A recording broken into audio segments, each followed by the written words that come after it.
믿음 회복하게 하시니 감사합니다. 오늘 드리는 예배가 하나님 앞에 연락되는 거룩한 사안제사가 되게 하여 주시옵소서. 하나님은 영이시니 예배하는 자가 영과 진리로 예배할지니라. 하나님은 이렇게 예배하는 자를 찾으신다 했사오니 우리 모두가 다 하나님이 찾으시는 참된 예배자로 축복하여 주시옵소서. 예배 시종을 온전히 주께 의탁하며 예수님 이름으로 기도하옵나이다. 아멘. 다 같이 일어나셔서 1장 부릅니다.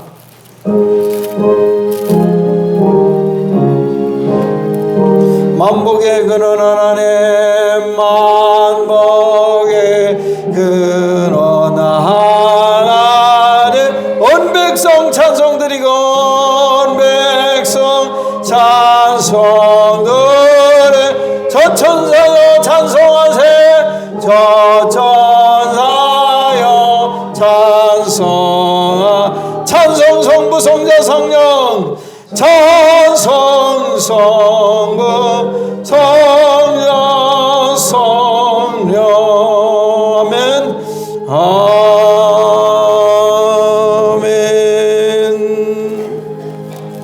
교동문은 23번 시편 43편이 되겠습니다.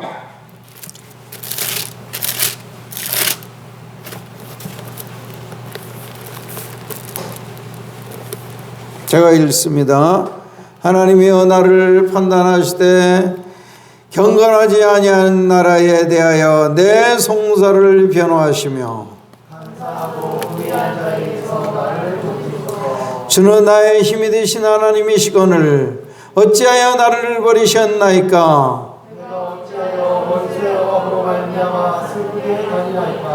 주의 빛과 주의 진리를 보내시어 나를 인도하시고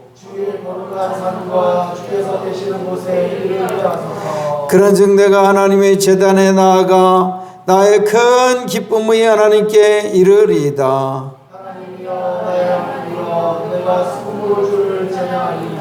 내 영혼아 내가 어찌하여 낙심하며 어찌하여 내 속에서 불안해하는가?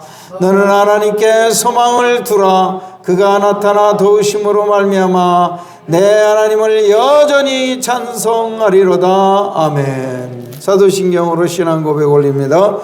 전능하사 천지를 만드신 하나님 아버지를 내가 믿사오며 그 외아들 우리 주 예수 그리스도를 믿사오니 이는 성령으로 잉태하사 동정녀 마리아에게 나시고 본디오 빌라도에게 고난을 받으사 십자가에 못 박혀 죽으시고 장사한 지 사흘 만에 죽은 자 가운데서 다시 살아나시며 하늘에 오르사 전능하신 하나님 우편에 앉아 계시다가 저리로서 산자와 죽은 자를 심판하러 오시리라. 성령을 믿사오며 거룩한 공예와 성도가 서로 교통하는 것과 죄를 사하여 주시는 것과 몸이 다시 사는 것과 영원히 사는 것을 믿사옵나이다.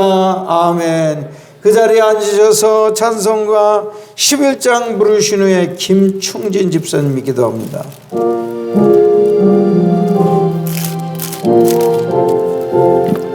홀로 한 분 하나님께 홀로 한 분 하나님 천하만민 경배하라. 천하만민 경배 만국강을 다스리고 만국강을 다스리 온 세상 만민 기르신다. 온 세상 만민 기르신 만국강을 다스리고 만국강을 다스리 온 세상 만민 기르신다. 온 세상 만민 기르신 독생성자 예수님께 독생성자 예수 모든 죄인 회개하라. 모든 죄인 회개하라. 세상 만민 구원하고 세상 만민 그러나 놀라운 은혜 베푸신다. 놀라운 은혜 베푸신 세상 만민 구원하고 세상 만민 놀라운 은혜 베푸신다. 놀라운 은혜 베푸신 보혜사 성령님께 보혜사 성령님 모든 삶을 맡기어라. 모든 삶을 맡겨 말씀으로 도우시고 말씀으로 도우시 죄악을 이길 힘주신다. 죄악을 이길 힘주신 말씀으로 도우시고 말씀으로 죄악을 이길 힘을 주신다. 죄악을 이길 힘주신다면 아멘.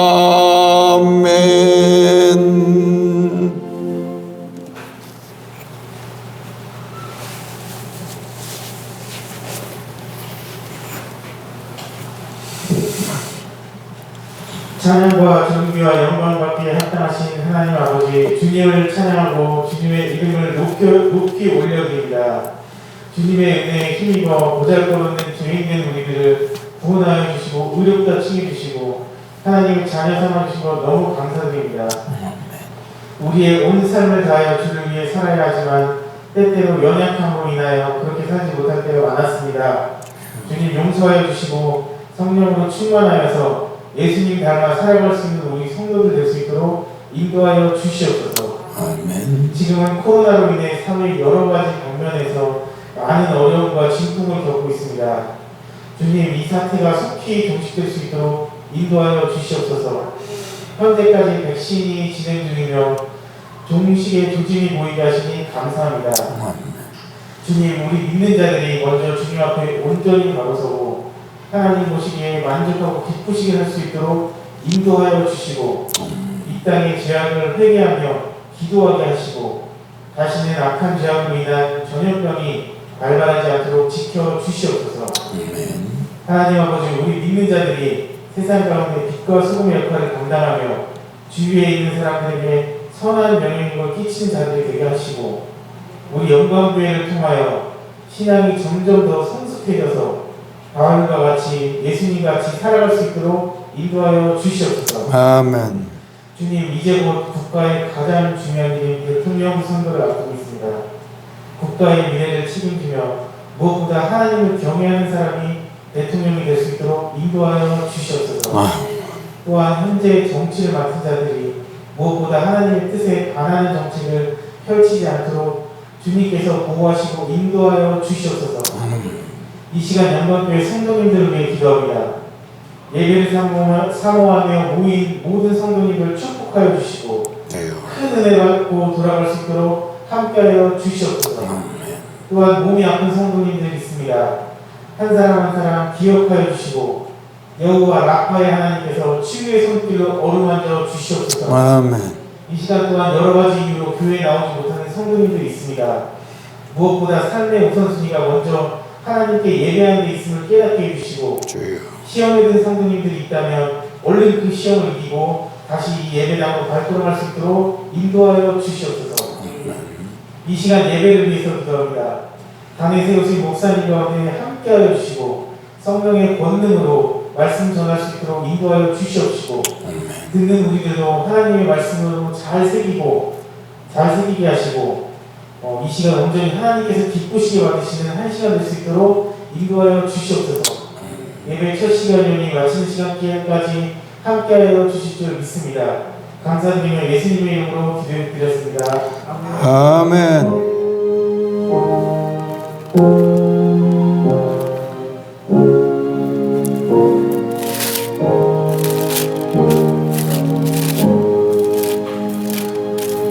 자, 오늘 하나님이 주시는 하나님의 말씀은 오늘 주신 하나님의 말씀은 신약성경 야고보서 1장 2절에서 4절과 12절에서 18절이 되겠습니다.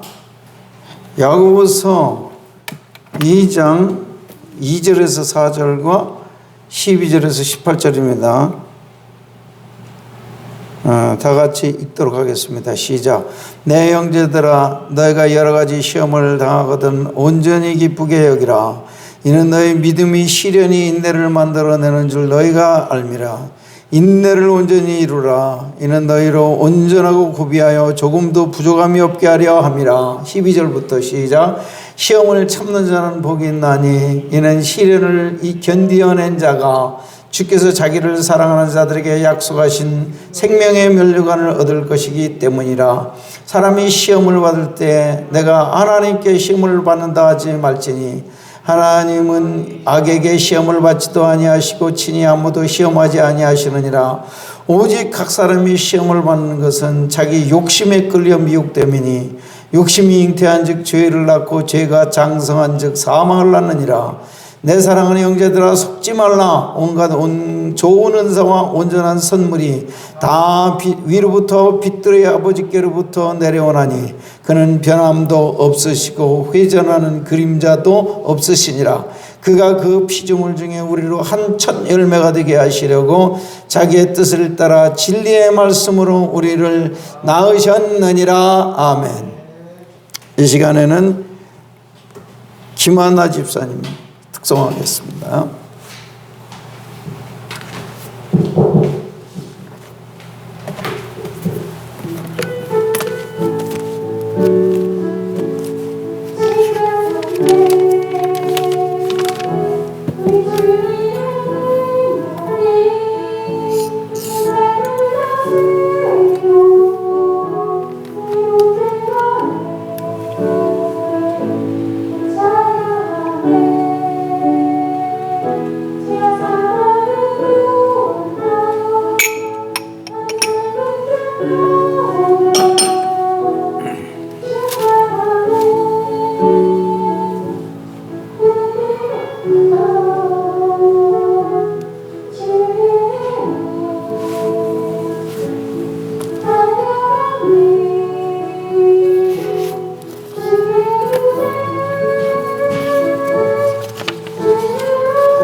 아멘.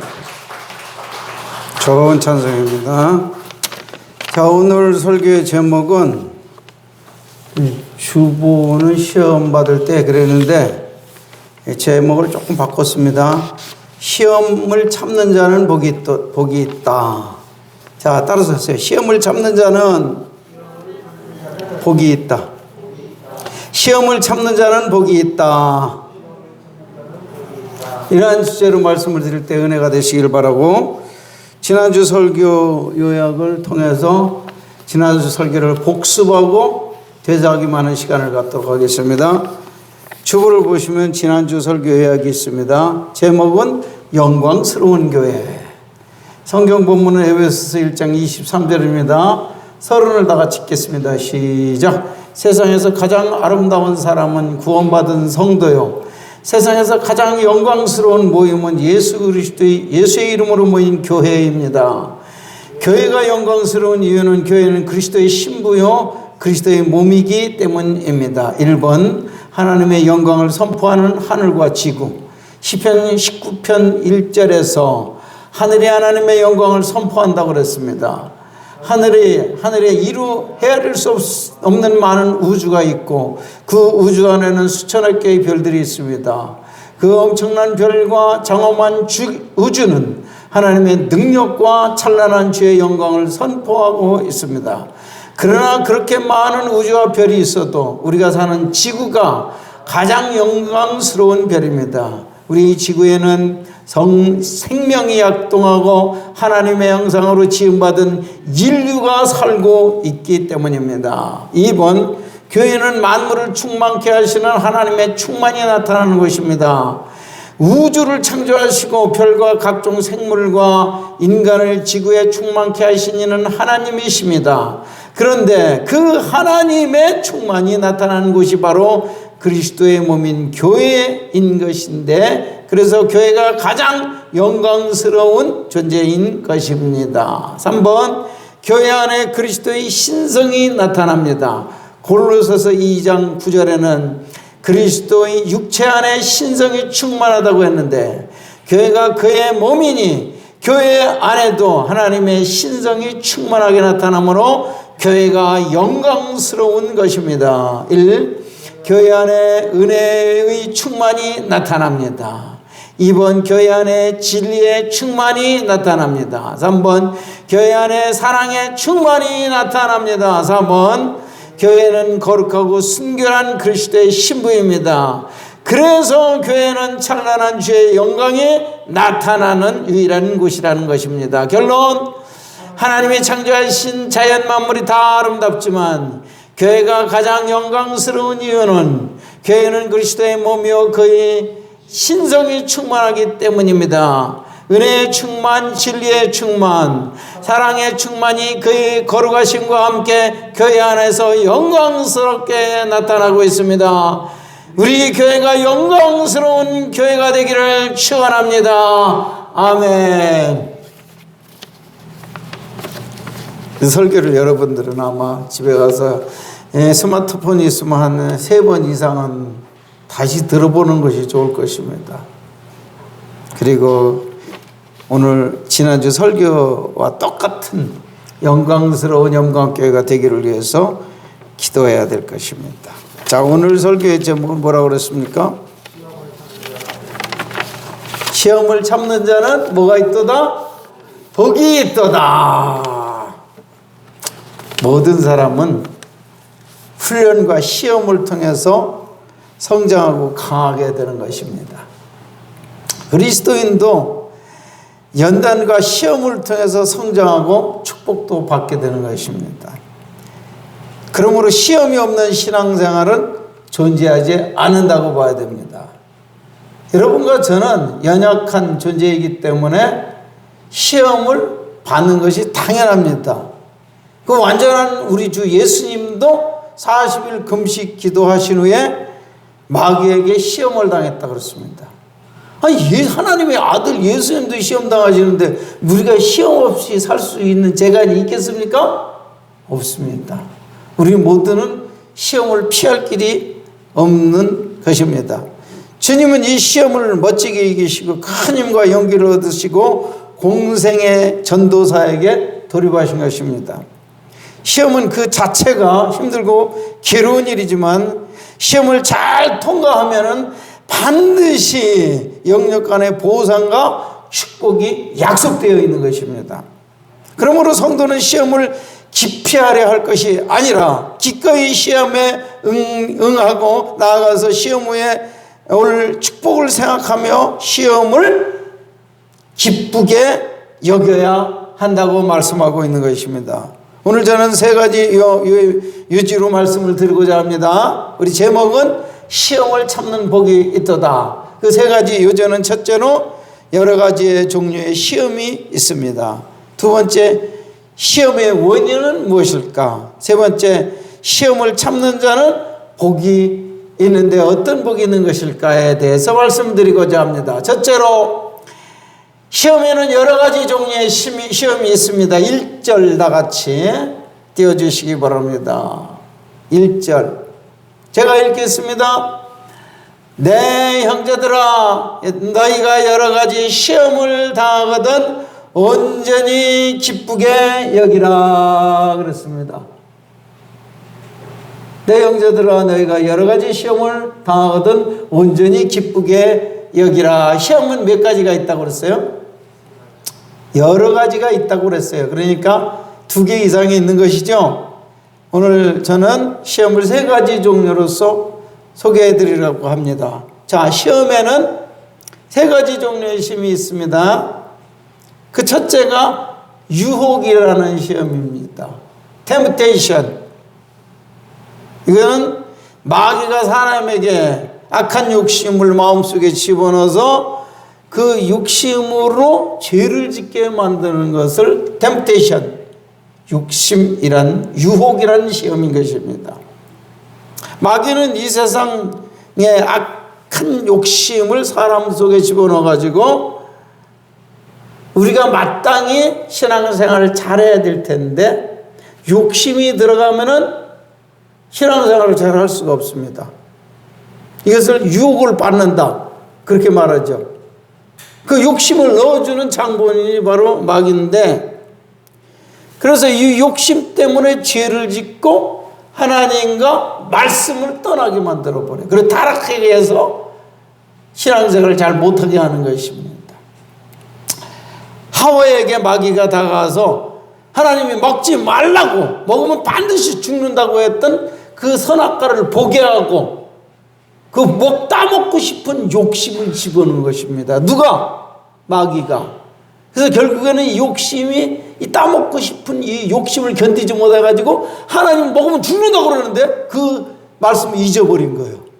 그래서 결국은 욕심이 마음에 가득 차가지고 하나님의 말씀을 잊어버리고 선악과를 따먹고 타락해서 모든 인류가 아담과 하와 때문에 다 원죄를 가지고 태어나고 살게 된 것입니다. 다윗은 참 경건한 왕이었지만 어쩌다가 벌거벗고 목욕하는 아름다운 여인을 보고 정욕이 불같이 일어나가지고 결국에는 자기 신하의 아내인데 그 신하를 아내를 데려다가 강간하고 간음하고 말았습니다. 여기에서 욕심을, 그 성적인 욕심을 불붙게 해서 죄를 짓게 하는 동기를 마귀가 제공하고 있는 것이죠. 그리고 가인은 괜히 제사를 잘 드리는 자기 동생 아벨이 시기 질투가 생겨가지고 아벨에 대해서 결국엔 이놈은 가만두면 안 되겠다. 이놈 때문에 내가 하나님 앞에 대우를 받지 못한다고 생각하여서 그 속에서 끌어올리는 시기 질투심으로 결국에는 들에서 돌 가지고 자기 동생을 때려 죽이고 말았습니다. 이렇게 마귀가 우리를 욕심을 주어가지고 죄를 짓게 하는 시험이 있습니다.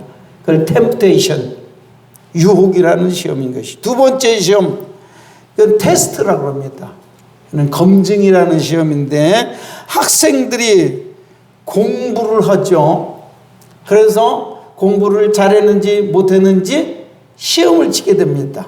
월말고사도 치고 기말고사도 치고 그 다음에 연말고사도 치고 마지막에 졸업고사도 치게 되는 것입니다.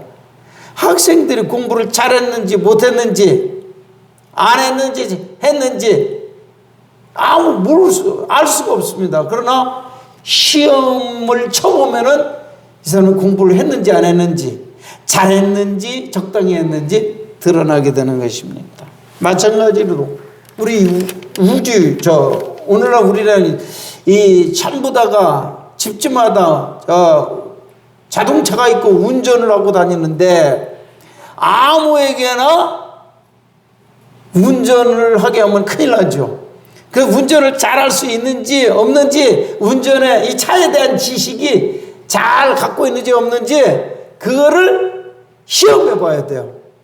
그래서 합격해야지만 이제 차를 몰고 이 드라이브를 즐길 수가 있는 것이죠. 마찬가지로 신앙생활도 어떤 성도가 믿음이 있는지 없는지, 믿음이 좋은지 엉터리인지, 그것을 하나님은 시험하기를 원하실 때가 있습니다.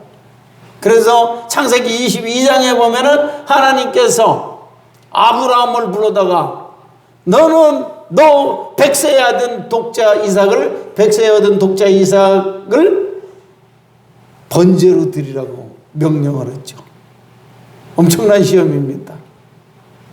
감당하기 어렵지만은 아브라함은 그 명령을 믿음으로 잘 감당해가지고 이 시험에 통과를 하고 인정을 받게 되었습니다.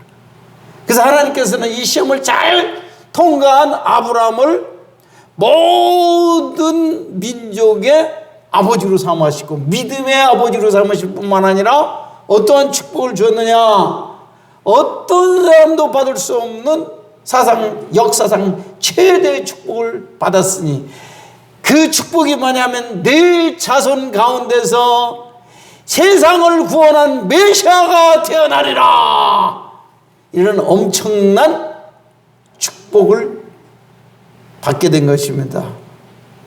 그 받게 된 것은 그냥 받은 것이 아니라 아브라함이 엄격한 시험에서 검증을 받았기 때문에, 그 믿음이 인정을 받았기 때문에 하나님께서 역사상 어떤 사람도 받지 못하는 메시아의 육신의 조상이 되는 축복을 받았던 것입니다. 그래서 두 번째 시험은 검증이라는 시험, 테스트라는 시험이 있습니다. 세 번째는 연단이라는 시험이 있습니다. 시련 혹은 연단이라는 시험이 있는데 영어로는 트라이얼이라고 합니다. 좋은 칼을 만들려면은 무쇠 가지고는 좋은 칼을 만들 수가 없습니다. 무쇠를 가지고 좋은 쇠를 만들려면 어떻게 됩니까? 뜨거운 몇천도의 불 속에 집어넣었다가 빼가지고 망치로 막 두드려요. 근데 한 점 두드리고 식으면 또다시 빨갛게 달고서 빼가지고 또 두드려요. 이렇게 수십 번, 수백 번을 하면은 이 물렁물렁한 무쇠가 단단한 강철이 돼가지고 아주 좋은 칼도 만들고 낫도 만들고 여러 가지 송곳도 만들고 여러 가지 연장을 만들 수가 있고 좋은 물건을 만들 수가 있는 것입니다. 자, 이와 같이 신앙도 좋은 신앙이라는 것은 뭐냐? 좋은 신앙은 그냥 나오지 않습니다. 이 쇠가 강철이, 좋은 물건을 만들려면 강철이 되어야 되듯이 여러분들이 신앙이 좋은 사람이 되려면 강철과 같은 단단한 믿음을 가져야 되는 것입니다. 이 단단한 믿음이 좋은데 흔들리지 않고 단단한 믿음, 그 단단한 믿음은 그냥 되는 것이 아니라 불과 같은 시험의 용광로 속을 거쳐 나와야지 이게 단단한 믿음이 된다는 것입니다. 그래서 그 시험이 바로 용광로를 통과하는 불같은 시험. 당하나 겁내지 맙시다. 구주의 권능 크시니 이기고 남겠네. 여러분, 불과 같은 시련, 어려움을 통과해야지만 여러분이 그걸 이겨내야만 여러분이 단단한 믿음, 좋은 신앙, 아브라함과 같이, 다윗과 같이, 다니엘과 같이, 사도 바울과 같이 단단한 신앙이 되어서 성리 생활을 할 수가 있게 되는 것입니다. 우리는 이와 같이 이 세 번째 시험, 이 시련, 연단이라는 시험을 잘 받아야만 좋은 신자로서 하나님이 인정하시고 하나님이 약속한 모든 축복을 받게 되는 것입니다. 자, 그러면 두 번째 시험의 원인은 무엇일까? 모든 성도는 그 종류와 강도가 다르지만은 모두가 시험을 겪고 삽니다. 사람의 본능은 시험을 좋아할까요? 싫어할까요? 시험 당하는 거 좋아하는 사람 손 들어봐요. 없죠? 우리의 육신의 본능이 시험을 아주 싫어하게 되어 있습니다. 왜냐하면은 이 시험 자체가 즐거운 일이 아니야. 쉬운 일이 아닙니다. 이 시험이 무서운 병을 앓는 것이 우리에게 시련이라는 시험이 될 수도 있고, 핍박을 당하는 일이 될 수도 있고, 경제적으로 어려워서 가난하게 사는 시험도 있을 수가 있고, 또 인간관계가 꼬여가지고 사람들한테 왕따당하고 무시당하고 이런 아주 고독하고 인간관계에 이게 꼬이는 시험도 있을 수가 있고, 요즘처럼 전염병이 2년 이상 계속되면서 전 세계적인 전염병이 돌아서 사람들이 모든 생활이 이렇게 위축이 되고 경제도 위축이 되고 삶이 위축이 되는 그런 전염병 같은 시험도 있을 수가 있는 것입니다. 어떤 때는 6.25와 같은 큰 전쟁을 받아서 전 국민들이 이 시험의 도가니 속으로 빠져들어갈 수도 있는 것입니다. 그러니까 시험이라는 것이 여러분이 좋아할 수가 있겠습니까? 대답하세요. 좋아할 수 있겠어요? 병 좋아요? 병 걸리는 거? 가난한 거 좋아요? 사람 인간관계 꼬이는 거 좋아요? 전염병 계속되는 거 좋아요? 전쟁이 일어나는 거 좋아요? 이게 다 시험이단 말입니다. 그러니까 이렇게 이 시험 자체가 결국 알고 보면은 우리를 괴롭게 하고 힘들게 하는 건데 그걸 어떻게 좋아하겠습니까? 좋아할 수 있는 사람은 하나도 없습니다. 그 자체가 우리를 괴롭게 하는 것들이에요. 그러니까 이거를 본능적으로 이것을 좋아할 수는 없는 거죠.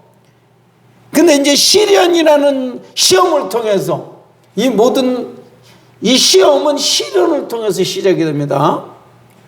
대개는 시련을 통해서 시작이 되는데, 시련, 즉 가난이나 인간관계에 꼬이는 일이나 그 다음에 경제적인 이런 어려움이나 전염병이나 전쟁이나 이런 모든 이 어려운 것들을 시련이라고 그러죠. 아까 세 번째 의미의 시험을 시련이라고 그랬죠.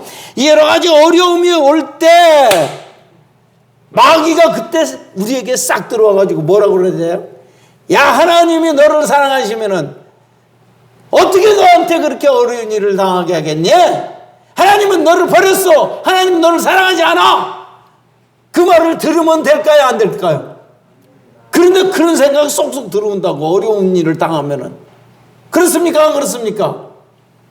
저도 시련을 당해보니까는 갑자기 하나님께 대해서 불평불만이 생기려고 하더라고요. 내가 하나님을 잘 믿으려고 하는데 왜 이렇게 하나님을 나한테 괴롭게 하시지? 이런 생각이 들어간단 말이요. 들어가면서 마귀가 쑥 들어가. 맞아. 하나님이 너를 사랑하신다면 절대로 너에게 그렇게 어렵게 하지 않을 거야. 하나님은 너를 버렸어. 그러면서 너는 하나님의 사랑받는 사람이 아니고 버린 자녀야 하는 낙심을 주게 된단 말이요. 이것이 시련을 통해서 마귀가 우리를 유혹하게 하는 거예요. 그 유혹이라는 건 무엇입니까? 하나님을 배반하게 하고, 하나님을 떠나게 하고, 하나님을 불신하게 하고, 원망하게 하면은 그것이 이제 죄를 짓게 되는 것이다. 그 말이야. 시련을 통해서 마귀는 그 기회를 놓치지 않고 들어와가지고 우리를 믿음에서 떠나게 하는 유혹이라는 시험을 한다. 그 말입니다. 그런데 우리가 또 시련을 통해서 하나님도 원래는 시험을 주시지 않지만은 자연히 우리의 믿음이 좋은가 나쁜가, 믿음이 있는가 없는가를 자동적으로 검증이 되어버립니다. 이해가 되십니까? 그 시련이라는 시험을 통해서 마귀는 우리를 흔들어버려서 넘어뜨리려고 하고, 하나님은 우리로 자동적으로 우리의 신앙을 검증하게 되는 결과가 이루어진다는 것입니다. 그러니까 이 시련이라는 시험을 통해서 마귀도 우리를 넘어뜨리려고 유혹하고, 하나님도 우리의 시련을 통해서 우리의 믿음을 한번 검증할 수도 있기 때문에 이 세 가지 시험이 다 얽혀져 있는 것입니다. 이해가 되십니까? 따로따로 있는 게 아니에요. 이 시험을 통해서 마귀의 유혹도 생기고 하나님도 우리의 신앙을 검증하는 기회가 된다는 것입니다. 다 얽혀 있게 되어 있는 것입니다. 그렇다면 이런 시험은 왜 생기며 어디서부터 오는 것일까요? 첫째로 먼저 알아야 될 것은 하나님이 시험의 원인이 아니라는 사실입니다. 하나님은 절대로 우리에게 시험을 주지도 아니하시고 마귀에게 시험을 받지도 않으신다고 그랬습니다. 13절을 한번 보세요. 야고보서 1장 13절 시작. 때에 내가 하나님께 시험을 받는다 하지 말지니 하나님은 악에게 시험을 받지도 아니하시고 친히 아무도 시험하지 아니하시느니라 그랬습니다. 하나님을 우리가 찬양할 때 그 실버처치에서 항상 부르는 찬송이 뭐예요? 좋으신 하나님, 좋으신 하나님, 참 좋으신 나의 하나님. 좋으신 하나님께서 사랑이 많으시고 인자가 많으시며 우리를 축복하시는 하나님이 왜 우리를 시험하고 죄짓게 만들겠습니까? 여기에서 이 13절에서 말하는 시험은 무슨 시험일까요? 템프테이션, 죄짓게 하는 유혹이라는 시험인 것입니다. 하나님이 우리를 죄짓도록 유혹하고 충동하십니까? 하나님이 그럴 리가 있어요, 없어요? 하나님은 죄짓도록 우리를 유혹합니까? 유혹하는 놈은 누구요? 마귀가 시험할 정 우리를 유혹하고 죄짓도록 우리의 믿음 흔들 정 하나님은 우리에게 믿음을 더 해주시기를 더 많이 주시기를 원하고 축복하기를 원하시지 믿음을 흔드는 놈은 하나님이 아니고 누구요? 마귀가 믿음을 흔든다 그 말이에요. 그 유혹이라는 시험을 주는 놈은 절대로 하나님이 아니에요. 하나님 우리에게 유혹이라는 시험을 절대로 주지도 않고 유혹을 받지도 않으십니다. 완전한 분이시기 때문에. 그러니까 여러분이 시험을 받을 때 왜 하나님이 나를 괴롭게 하십니까? 왜 하나님이 나를 갖다 시험에 빠뜨리시게 하십니까? 이렇게 말하면 돼야 안 돼요. 그러니까 하나님께 절대 원망하지 말란 말이에요. 시험의 원인은 하나님이 아니라는 사실을 분명히 알아야 됩니다. 그럼 시험의 원인은 무엇일까? 두 번째로 사람이 악한 사람에게 이렇게 뭐가 나타나면 악한 욕심이 나타나면 그것이 바로 시험의 원인이라고 성경을 말하고 있는 것입니다. 14절과 15절을 보시기 바랍니다. 14절 15절 시작. 오직 각 사람이 시험을 받는 것은 자기 욕심에 끌려 미혹됨이니 욕심이 잉태한 즉 죄를 낳고 죄가 장성하여 사망을 낳느니라 그렇습니다. 이것은 아주 여러분들 어려서부터 잘 많이 들었던 말씀이 있죠. 바늘 도둑이 뭐가 돼요? 소도둑이 된다고 그랬어요. 이 작은 욕심이 점점 욕심을 가만 놔두면 어떻게 돼? 욕심이 점점 커져서 작은 도둑이 큰 도둑이 된다는 말이 있잖아요. 근데 어쨌든 간에 욕심이 죄를 짓게 하는 원인이 된다는 것이죠. 욕심이. 근데 욕심이라고 해서 다 나쁜 것입니까? 밥 먹고 싶은 이 식욕이 좋은 거예요, 나쁜 거예요? 그 자체가 나쁜 겁니까? 좋은 겁니까?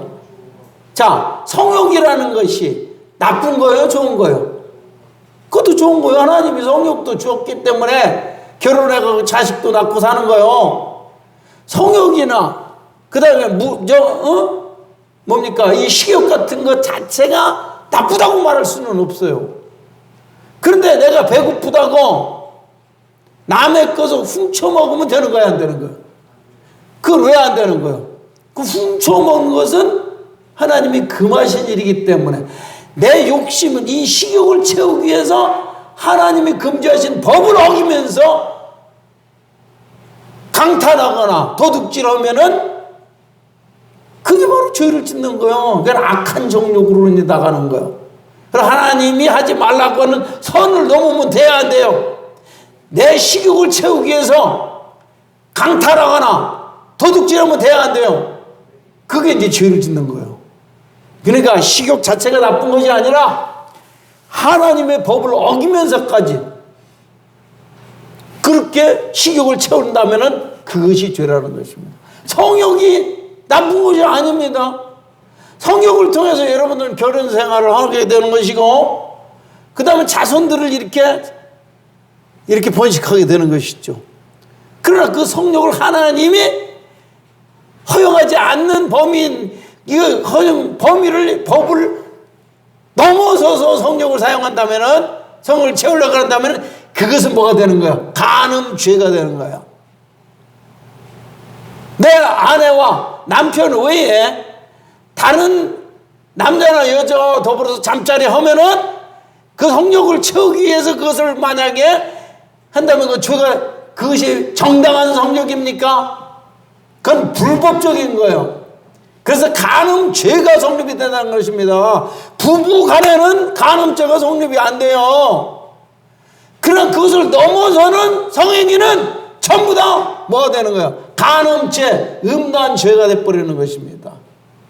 무력도 마찬가지요. 돈을 많이 가진 것이 죄입니까?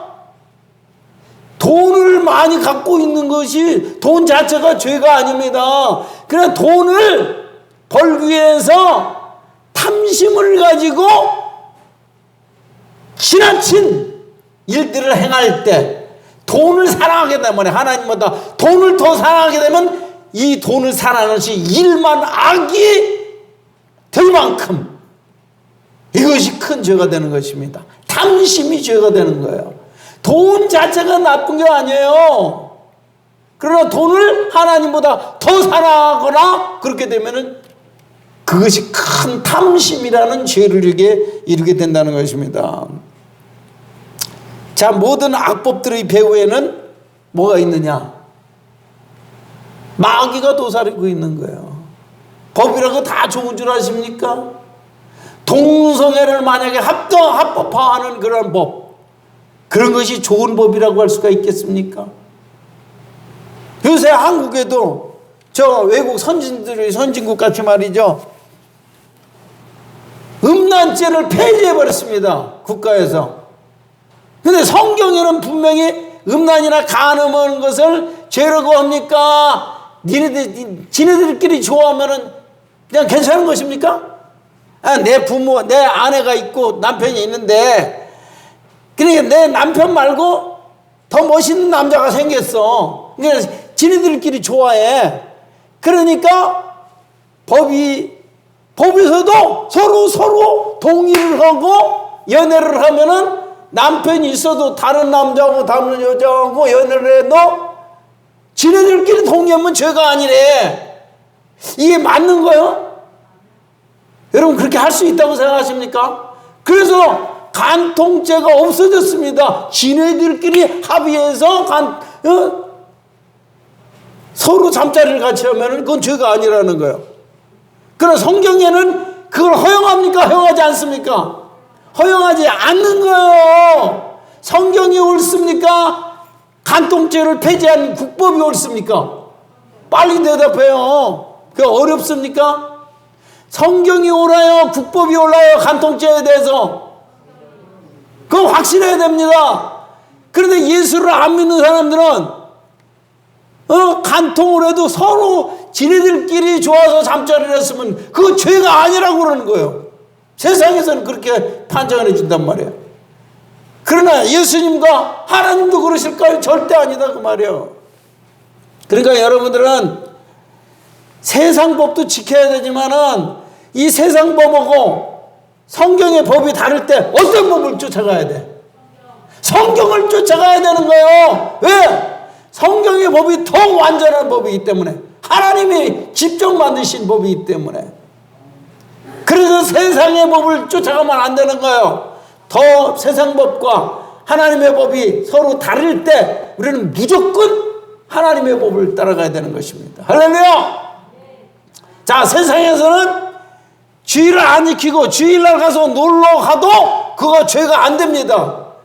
그래, 예수 믿는 사람들은 주일날 놀러 가고 그러면은 그건 죄가 됩니다. 어떤 것이 옳은 거예요? 세상 법이 옳은 거예요? 하나님의 법이 옳은 거예요? 여러분, 어떤 법을 따라야 됩니까? 세상 사람들은 주일 안 지켜도 그거 죄라고 생각하지 않습니다. 나라에서 잡아가지 않아요. 예배 안 드려도.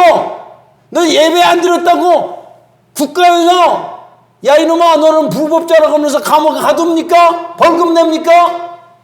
그런 거 없죠? 그런데 하나님도 가만두실까요? 너는 죄를 안 지키면 너는 내 명령을 어긴 자다라고, 계명을 어긴 자라고 하나님께서는 이렇게 지적을 하시는 것입니다. 우리가 세상 법을 따르면은 이 4계명 가지고만 생각하면, 세상 법을 따르면은 우리는 편하고 쉽게 살 수 있어요. 근데 우리는 하나님의 법을 따르는 자죠. 근데 우리는 어떤 법을 따라야 되겠습니까? 여러분이 한번 대답을 해보세요. 세상 법을 따르면은 주일날 교회 안 가도 되는 거예요. 죄가 안 돼. 근데 하나님은 주일은 반드시 그날 안식일을 기억하여 거룩하게 하라. 이 날을 예배드리라. 말씀을 해주셨단 말입니다. 세상 법이 옳습니까? 하나님 법이 옳습니까? 대답을 하시기 바랍니다. 어떤 법을 따를까요? 예, 그러니까 여러분들이 여기서 갈등이 생기면 됩니까? 안 됩니까? 안 되는 거예요. 세상 법으로는 주일 안 지켜도 아무 죄가 안 돼. 그러나 하나님 법에 오면은 주일 안 지키면 죄가 되는 거예요. 인정하십니까? 여러분 세상 법으로 살까요? 하나님의 법으로 살까요? 근데 그 법도 여러분 억지로 지킬까요? 기쁨으로 지킬까요? 여러분이 구원받았다면은, 하나님을 사랑한다면은 주일을 지키는 이 일이 즐거운 일입니까? 억지입니까? 즐거운 일이 되어야 된다는 것입니다. 제발 억지로 지키는 그런 사람이, 믿음 없는 사람이 되지 말고 하나님이 나에게 복을 주시려고 주일을 예배드리고 주일을 지키라고 했구나. 그 기쁨으로 지킬 수 있는 여러분이 되시기를 축원합니다. 자, 그래서 모든 시험에는 그 원인이 하나님이 될 수가 없다는 거예요. 마귀가 악한 욕심을 집어넣어가지고 하나님의 법을 어기고 죄를 짓게 만든다는 사실을 알아야 되는 것입니다. 자, 세 번째, 시험을 참는 자는 복이 있다고 그랬습니다. 12절을 보시기 바랍니다. 12절 비춰주세요. 시작. 시험을 참는 자는 복이 있나니 이는 시련을 견디하는 자가 주께서 자기를 사랑하는 자들에게 약속하신 생명의 면류관을 얻으시기 때문이다 그랬습니다. 성도가 시험을 피할 수는 없습니다. 시험은 우리가 원하든 원치 않든 우리에게 수시로 다가오게 되어 있는 것입니다. 저도 시험 당할 수 있고 여러분들도 언제든지 마귀의 유혹과 시험을 당할 수도 있고 어려운 일을 당할 수도 있다는 사실입니다. 그걸 인정해야 돼요. 그럴 때 우리는 마음을 가다놓고 시험 당할 때에 여러 가지 시험이 있어요. 시련도 있고 유혹도 있고 그 다음에 테스트라는 시험도 있어요. 여러 가지 병도 있고 가난도 있고 전쟁도 있고 기근도 있고 전염병도 있고 인간과 꼬이는 여러 가지 시험이 있을 수 있단 말이야. 그러나 이런 여러 가지 어려운 일을 당할 때 우리는 어떻게 해야 돼? 시험을 이기기 위해서 어떻게 해야 돼? 기도해야 돼요. 기도하고 말씀을 붙들고 하나님께 더 가까이 가면은 하나님께서 성령을 부어주셔서 시험을 이길 힘을 주십니다. 할렐루야. 그래서 찬송가 325장에 보면 예수가 함께 계시니 시험이 오나 어떻게? 겁없네. 기쁨의 근원 되시를 어떻게? 예수를 위해 삽시다. 이 세상 사는 동안에 주 이름 전파하면서 무한한 복락 제시를 예수를 위해 삽시. 3절 이 세상 친구는 없어도 예수는 나의 친구니 불의한 일을 버리고 예수를 위해 삽시다. 주께서 심판하실 때 잘했다 칭찬하리니 이러한 상급 받도록 예수를 위해 삽시다. 후렴 다 같이 날마다 저를 섬기며 언제나 저를 기리고 그 사랑 안에 살면서 딴 길로 가지 맙시다. 할렐루야. 자, 여러분이 여러 가지 시험을 당할 때 예수님 손만 꼭 붙들고 가시면 됩니다. 그럼 예수님이 시험을 이길 힘을 주시고 힘을 이기시고 시험을 참는 자는 어떤 면류관을 주신다고요? 생명의 면류관을 얻게 됩니다. 시험을 통해서 받는 축복은 무엇입니까? 여러 가지 축복이 많이 있죠. 시험을 잘 통과하면 여러분이 믿음을 하나님이 인정했다는 뜻이요. 그래서 믿음을 인정하면 하나님께서는 여러분에게 영육간에 주시지 못할 것이 아무것도 없는 거예요. 시험을 통과하고 난 다음에 아브라함도 축복을 받았고 욥도 갑절의 축복을 받았습니다. 요셉도 시험을 통과하고 난 다음에 엄청난 출세의 축복을 받았습니다. 다니엘과 그 세 친구도 시험을 이기고 난 다음에 엄청난 축복을 받았다는 것은 성경이 증거하고 있는데, 그 세상적인 축복도 있지만은 가장 중요한 축복은 무엇일까? 시험을 통해서 우리들이 받는 가장 중요한 영적인 축복은 무엇인가? 그는 우리의 인격이 예수님의 인격을 담게 된다는 것입니다. 3절 4절 보면은 3절 4절 비춰서요. 이는 너희 믿음이 시련이 인내를 만들어내는 줄 너희가 알미라. 인내를 온전히 이루라. 이는 너희를 온전하고 구비하여 조금도 부족함이 없게 하려 함이니라 그랬습니다. 이 인내란 성품은 그냥 생기는 것이 아닙니다. 반드시 시험과 시련과 환난을 통해서 만들어지는 가장 고상하고 귀한 인격이 이 강철과 같은 좋은 신앙이 시련을 통해서 생기는 것이지, 이 인내란 귀한 하나님의 성품, 예수님의 성품은 시련 없이 생기지 않습니다. 시험을 이기는 자만 인내란 아름다운 그리스도의 성품이 생겨난다는 것입니다. 자, 보세요. 로마서 5장 3절을 보겠습니다. 3절 4절. 로마서 5장 3절 4절 제가 읽겠습니다. 다만 이뿐 아니라 우리가 환난 중에도 즐거워하나니. 이 환난은 뭐를 말하는 거야? 그 오늘 설교의 주제인 시험을 말하는 거야. 시련이라는 시험을 말하는 거야. 환난 중에도 즐거워하나니. 왜 환난 속에서도 우리는 즐거워할 수 있느냐? 그 이유는 환난은 우리에게 어떤 것을 주냐면 인내를 만들어낸다는 거예요. 환난을 통해서 인내라는 아주 단단한 믿음, 예수님을 닮은 아주 단단한 믿음, 그 귀한 보배와 같은 믿음을 얻게 된다는 것입니다. 환난은 인내는 연단이라는 말이 NIV의 성경에 보니까는 캐릭터로 되어 있습니다. 캐릭터는 품성. 그 품성은 예수의 성품이라고 말이요. 그 인내라는 이 품성은, 캐릭터는 환난을 통해서만 예수의 고귀한 성품인 인내라는 품성이 만들어지게 된다는 것입니다. 연단은 소망을 이루는 줄 압니다 그랬습니다. 인내는 환난과 시련을 통해서만 얻어지는 그리스도의 아름다운 고귀한 보배로운 성품이라는 것입니다. 그런데 모든 축복과 약속은 인내를 통해서만 그 축복이 오는 것입니다. 그 인내가 만들어진 사람에게만 하나님의 약속하신 생명의 이 면류관이고 물질적인 축복이고 이 세상의 출세의 축복이고, 모든 축복은 인내라는 성품이 만들어진 후에 그 다음에 주어지는 것입니다. 히브리서 10장 35절과 36절을 보시기 바랍니다. 히브리 10장 35절 36절 시작. 그러므로 너희 담대함을 버리지 말라. 이것이 큰 상을 얻느니라. 우리가 담대함이 필요할 때가 언제입니까? 우리가 시험 당할 때, 마귀의 도전을 받을 때 우리가 담대함이 필요한 거죠. 믿음의 담대함이죠.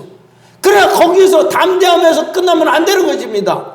담대함으로 시험을 이겨야 되지만은 끝까지 이겨야 된다는 거, 이게 더 중요한 거죠. 담대함으로 마귀의 시험을 싸울 용기를 가져야 되지만 끝까지 싸우는 것이 중요한 거예요. 시험이라는 것은. 자, 보세요. 그러면 너에게 인내가 필요함은 너희가 하나님의 뜻을 행하니 약속하신 것을 받기 위함이라. 그래서 뭘 하나님께서 약속하십니까? 하나님께서 우리에게, 성도들에게 뭘 약속하고 계시오? 축복을 약속하고 계시죠. 멸류관과 영육간의 모든 축복은 어떤 자에게만 주어지게 된다고요? 너에게 인내가 필요함은, 인내한 사람, 끝까지 견디고 참는 사람만 바로 하나님의 약속된 축복을 받을 수 있다는 얘기인 것입니다. 약속한 축복은 인내를 통해서만 받게 된다는 거예요. 그 좋은 예가 바로 누구일까요? 그 가장 좋은 예가 야고보서 이제 나중에 보면은 인내로 복을 받은 사람을 소개하고 있는데, 야고보는 바로 욥이 바로 가장 좋은 예라고 할 것입니다. 그래서 욥은 끝까지 믿음을 지켰습니다. 그냥 동방의 최고 부자가 알거지가 됐음에도 하나님을 원망하지 않았어요. 병들었는데도 하나님을 원망하지 않았어요. 친구들이 와가지고 계속 공격하는데도 그 믿음을 끝까지 지켰다, 그 말입니다. 끝까지 지키니까 하나님께서 내가 옳다, 너는 내가 인정한다, 끝까지 믿음을 지킨 너를 내가 인정한다. 그리고 친구들을 다 하나님께서 책망하시고 욥을 인정해 주셨습니다. 이 시험이 끝난 다음에 욥은 욥기 42장에 보니까는 축복을 얼만큼 받았다고요? 그 전에서도 동방에서 제일 큰 부자였는데 갑절의 축복을 받았어요.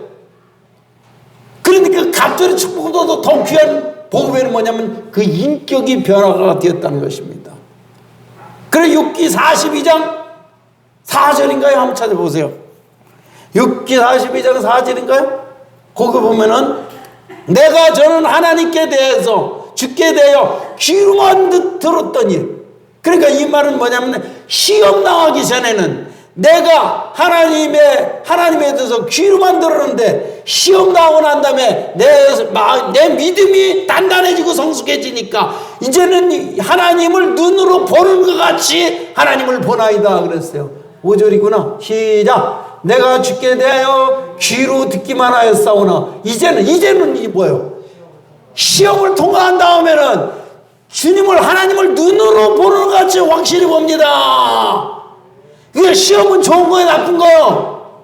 그 시험을 잘 이기면 모든 축복이 약속이 되어 있지만은 그 중에서 가장 큰 축복은 뭐냐? 신앙이 성숙해져 가지고 하나님을 눈으로 보는 것 같이 확실하게 보는 신앙이 된다는 것입니다. 자, 그렇다면 여러분, 이 시험을 받을 만한 겁니까? 불필요한 것입니까? 시험 받는 것이 나쁜 거요? 좋은 거요? 좋은 것입니다. 그래서 여러 가지 시험을 받을 때 너희는 기쁘게 여기라. 잘 참고 견디고 이기기만 하면은 여러분의 신앙은 바로 하나님을 눈으로 보는 것 같이 확실한 신앙에 이르게 된다는 것입니다. 결론입니다. 모든 성도는 수시로 시험을 당하면서 살아갑니다. 시험을 피할 사람은 아무도 없습니다. 이 시험은 성도들에게 시련과 고난으로 다가오고 마귀는 이 시련을 통해서 우리의 믿음을 무너뜨리려고 우리를 유혹합니다. 믿음을 흔든다 그 말이에요. 하나님은 우리가 시련 당할 때 지켜보시면서 우리를 응원하고 계십니다. 끝까지 참아라, 참아라, 내가 도와줄게, 끝까지 이겨라. 그러나 하나님은 성령을 보내서 우리를 격려하고 계시는 것입니다. 여러 가지 시험은 결국 하나님이 주시는 것이 아니라 누가 준다고요? 마귀가 욕심을 넣어가지고 우리의 믿음을 흔들어서 타락하게 하고 죄짓게 된다는 것입니다. 그러므로 여러분들이 여러 가지 시험을 받을 때 절대로 하나님을 원망해서는 아니 되는 것입니다. 그 모든 것은 나 때문에 시험이 오는 것이고 내 믿음에 구멍이 뚫렸기 때문에 마귀가 이 구멍 뚫린 내 속에 악한 욕심을 줘가지고 죄를 짓게 하는 것입니다. 그 원인은, 시험의 모든 원인은 마귀와 나한테 있지, 내가 믿음이 구멍이 뚫려서 그런 거지, 하나님은 절대로 우리를 시험을 받지도 않으십니다. 그러나 어쨌든 간에 우리가 시험을 안 당할 수가 없어요. 그러나 시험을 당할 때 하나님을 기피하지 말고, 시험을 기피하지 말고, 하나님에 대해서 원망하거나 불평하지 말고 어떻게 해야 돼? 더 적극적인 자세로 시험에 대처해야 되는 것이죠. 담대함으로 마귀의 싸움에 응전을 해야 되는 것입니다. 기도하고 말씀 보고 하나님 앞에 더 가까이 가서 시험을 어떻게 끝까지 참고 믿음을 지키면은 하나님께서는 반드시 하나님 생명의 이야기, 면류관을 비롯해서 영육간의 좋은 축복들을 약속하고 계시는 것입니다. 그리고 주님이 함께 하시면은 능히 끝까지 참아낼 수 있도록 힘을 주실 것입니다. 참아내면은 여러분 반드시 인정된 그 믿음의 약속대로 영육간의 모든 좋은 것들을 누리게 될 것입니다. 그래서 우리는 승리할 수 있는 것입니다. 여러 가지 시험을 당할 때, 그래서 야고보사도는 오늘 본문 2절에서 한번 찾아보세요. 2절, 여러 가지 시험을 당할 때, 시험이 결과적으로 볼 때 우리가 그것을 잘 통과하기만 하면은 축복이 되기 때문에 그 결과를 바라보면서 우리는 어떻게 해야 된다고요? 시작! 내 형제들아 너희가 여러 가지 시험을 당하거든 어떻게 하라고요? 온전히 기쁘게 여기라. 어떤 번역에는 다할 수 없는 기쁨으로 여기라. 더할 수 없는 기쁨으로 여기라. 그렇게 얘기하는 것입니다. 그러시겠습니까? 그 시험 자체를 즐길 수는 없어요. 좋아할 수는 없어요. 그러나 시험을 이긴 다음에 주실 하나님의 축복을 보면서 기쁨으로 맞짱 뜨자. 마귀 오고 이기만 하면 하나님께서 반드시 영육간에 좋은 것들을 주실 것이다라는 것을 보면서 여러 가지 시험을 받을 때 기쁘게 여길 수 있는 자 여러분이 되시기를 축원합니다. 축원합니다. 축원합니다. 기도하겠습니다. 감사합니다.